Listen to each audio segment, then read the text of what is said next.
وقاسمهما إني لكما لمن الناصحين فدلاهما بغرور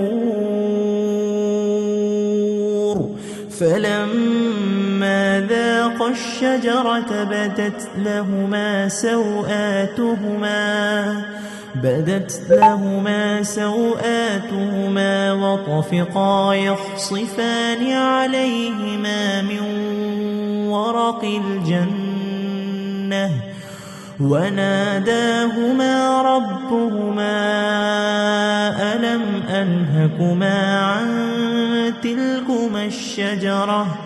عن تلكما الشجرة وأقل لكما إن الشيطان لكما عدو مبين